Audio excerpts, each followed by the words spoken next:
Halo, assalamualaikum warahmatullahi wabarakatuh. Jumpa kembali dengan Banyuwangi Official. Oke, terima kasih teman-teman yang sudah menunggu dari tadi info yang terbaru dari Banyuwangi Official.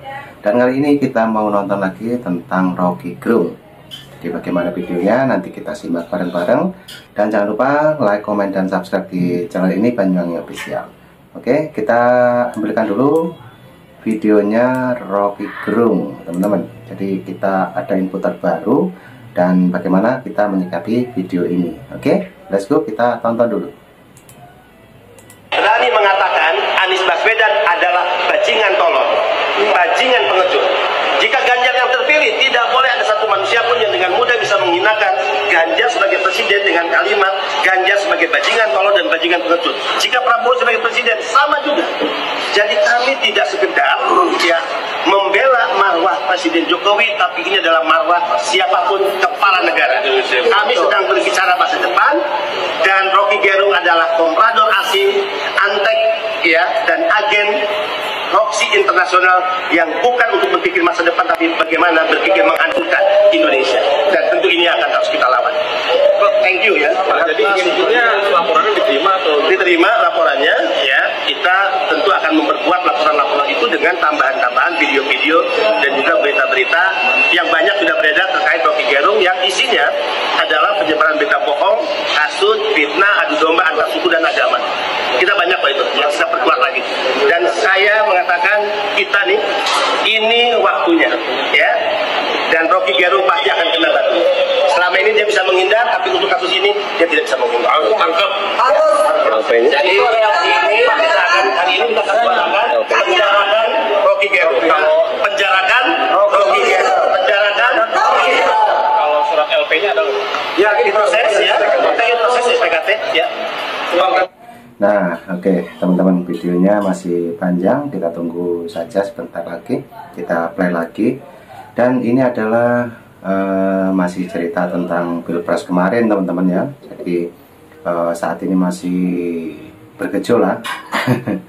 Oke, kita dengarkan lagi. Inilah penjelasan tentang Rocky Gerung yang kemarin sempat heboh ya di medsos. Jadi inilah ceritanya, dan bagaimana Anda menanggapi dengan video ini, teman-teman? Silahkan tulis di kolom komentar saya. Oke, kita tonton kembali. Sebelum laporan ini, apakah ada komunikasi dulu ke Pak Jokowi untuk Enggak lah, ini kesadaran masyarakat murni kita ya. Selalu saya katakan, nanti misalnya kalau Pilpres 2024 menghasilkan presiden siapa, kita akan bela juga kok.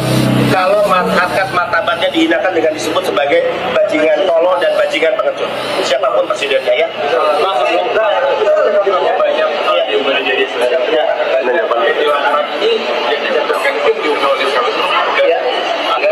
Pokoknya semua video yang diunggah oleh siapapun itu yang kita turunkan ke bawah. Ya. Oke, Bapak sebelum melapor ke sini, sebelumnya udah ada berbicara dulu terlebih dahulu berarti sama Rocky Gerung sebelumnya? Enggak ada langsung. Ada niatan itu?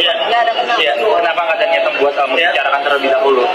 Ya, karena kita ini kan orang yang sudah lama menahan kesabaran. Ya.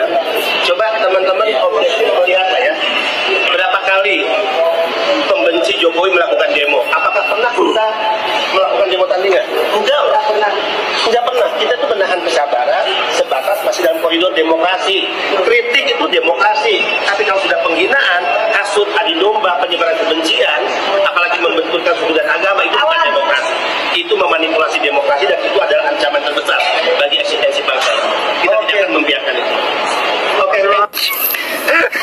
Nama saya Arif Patranijaya. Saya diminta untuk menjadi saksi dalam kapasitas saya selaku koordinator tim pembela demokrasi Indonesia Jilid 2. Without ethic, man has no future.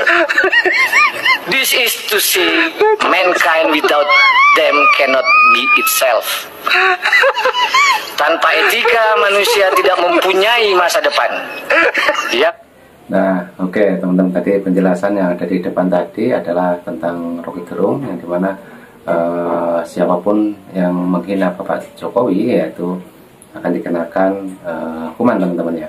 Oke, dan ini ada sedikit ulasan tentang sidang MK kemarin, teman-teman ya. Kita simak saja, kita sambil tertawa sedikit ya tentang video ini. Oke, kita tonton kembali. Yang kedua, menjatuhkan sanksi peringatan keras terakhir ketiga maksudnya,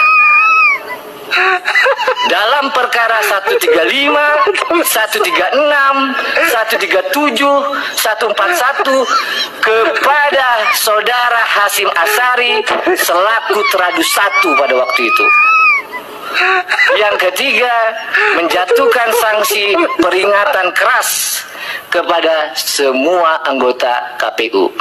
Terakhir yang mulia saya sampaikan, kalau saja KPU dalam persidangan itu ahli menyampaikan yang diajukan di bawah sumpah, kalau saja KPU tidak melanggar pasal-pasal yang disebut tadi, maka tentu saja saudara Gibran Rakabuming Raka tidak akan lolos dalam verifikasi dan ditetapkan sebagai calon wakil presiden dalam pemilu tahun 2004.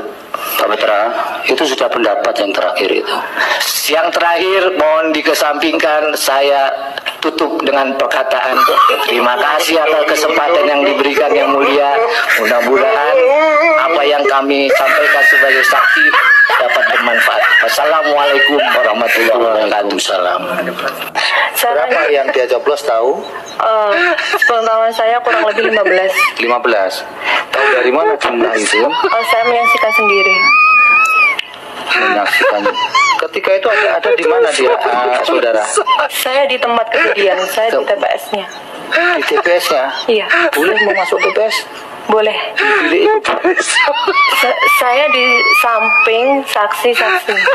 Di samping saksi-saksi. Terus nyoblosnya bukan di bilik? Nyoblosnya di bilik. Di bilik. Bagaimana bisa tahu, kan ketutup? Saya aja dengan istri saya masuk itu mulai samping, nggak bisa loh. Anda duduk di tempat saksi bagaimana? Terlihat secara langsung, Mbak. Kan kalau di dalam bilik kan tidak secara langsung terlihat. Iya, saya punya rekaman videonya. Oh, bukan. Kita tangkap dulu dengan visual secara sederhana dulu. Anda kan duduk di deretan saksi. Perhitungan suara yang dilakukan oleh termohon adalah keliru, karena seharusnya paslon 2 tidak mendapatkan suara sama sekali. Bantah hal itu tidak benar. Tetapi justru pihak pemohonlah yang melakukan kecurangan tersebut, dan kami akan buktikan di dalam persidangan ini nantinya. Dan hadirin sekalian yang saya muliakan, kita sudah mendengar permohonan paslon nomor 1 dan nomor 3 dalam persidangan ini. Oke. Apa yang disampaikan dalam permohonan tersebut, kita tahu penuh narasi-narasi dan asumsi-asumsi yang sedemikian rupa, yang terkesan untuk menggiring opini, seakan-akan kekalahan dari para pemohon adalah karena adanya kecurangan pemilu. Narasi-narasi yang dikembangkan dan yang dibangun seakan-akan rakyat memilih Prabowo Gibran adalah karena kecurangan dan karena adanya bansos. Iya, seperti itu. Terus terang, hal ini sangat menyakitkan dan melukai hati masyarakat Indonesia dan menafikan hak mayoritas rakyat Indonesia untuk menentukan pilihannya dengan bebas. Karena rakyat Indonesia memilih Prabowo Gibran sebagai presiden karena mereka mencintai dan menginginkan Prabowo Gibran sebagai presiden dan wakil presiden Republik Indonesia berdasarkan hati nuraninya. Jadi kalau dituduhkan dan rakyat dituduh memilih karena adanya bansos, karena adanya kecurangan, itu melukai hati rakyat mayoritas Indonesia yang memilih Prabowo Gibran sebagai presiden dan wakil presiden yang mereka cintai. Betul Pak, betul. Nah, Itu penjelasan waktu sidang di MK kemarin teman-teman ya. Kita flashback kembali dengan agenda-agenda yang kemarin sebelum hari raya ya. Oke, jadi saat ini ya, masih suasana lebaran. Saya ucapkan minal aidin wal faizin, mohon maaf lahir dan batin. Oke, jadi teman-teman semuanya, mari kita tonton kembali. Ini adalah flashback waktu sidang MK kemarin ya. Jadi waktu hangat-hangatnya perdebatan di sidang MK. Oke, kita tonton kembali. Yang kedua, pemilu kali ini adalah pemilu yang paling damai, tentu paling baik, bukan paling buruk seperti yang disampaikan oleh para pemohon. Kalau pemohon dalam permohonannya menyampaikan narasi-narasi yang bersifat asumsi dan tuduhan-tuduhan kecurangan, maka kami kuasa hukum Prabowo Gibran tidak akan terpancing dan tidak akan terpengaruh dengan narasi-narasi dan diksi-diksi kecurangan yang dituduhkan. Tetapi kami akan tetap berpegang teguh kepada prinsip-prinsip kejujuran, profesionalisme, sehingga kami akan memberikan analisa juridis untuk membantah dalil-dalil pemohon, dan kami akan membantah dalil-dalil pemohon tersebut tidak dengan narasi-narasi yang asumsi dan asumsi-asumsi, tidak akan menggiring opini. Kami akan sampaikan secara jelas dengan argumentasi hukum disertai dengan bukti-bukti yang ada. Ketiga, bahwa kita tahu perkara ini seharusnya tidak diajukan ke MK, melainkan ke Bawaslu, karena isi permohonan tidak sesuai dengan ketentuan Undang-Undang khususnya pasal 475 Undang-Undang Pemilu, sehingga dapatlah dikatakan permohonan tersebut adalah salah kamar. Demikian juga petitum pemohon juga tidak sesuai dengan hukum acara yang berlaku di Mahkamah Konstitusi, karena kita lihat petitum pemohon telah menyasar kemana-mana, sehingga terkesan permohonan tersebut, petitum tersebut seperti petitum sapu jagat, karena pihak-pihak yang tidak pihak pun di perkara ini telah dimintakan untuk diperintahkan oleh Mahkamah Konstitusi untuk dihukum atau diperintahkan untuk melakukan. Terakhir, kalau pemohon menuduh ada kecurangan atau pelanggaran pemilu, dan hal itu kami nyatakan tegas dalam persidangan ini, bahwa kami sebagai kuasa hukum Prabowo Gibran dan Prabowo Gibran menyatakan dengan tegas dan membantah hal itu tidak benar. Tetapi justru para pemohonlah, pihak pemohonlah yang melakukan kecurangan tersebut, dan kami akan buktikan. Yang mulia, pasal 6 ayat 3 Undang-Undang Dasar Republik Indonesia tahun 45 menyebutkan, yaitu di ayat 3, pasangan calon presiden dan wakil presiden yang mendapatkan suara lebih dari 50% dari jumlah suara dalam pemilihan umum, dengan sedikitnya 20% suara di setiap provinsi yang tersebar di lebih dari setengah jumlah provinsi Indonesia, dilantik menjadi presiden dan wakil presiden. Berdasarkan norma konstitusi dimaksud, maka pihak terkait telah memenuhi persyaratan yang diamanatkan oleh konstitusi, sehingga wajib dilantik menjadi presiden dan wakil presiden Republik Indonesia periode 2024-2029.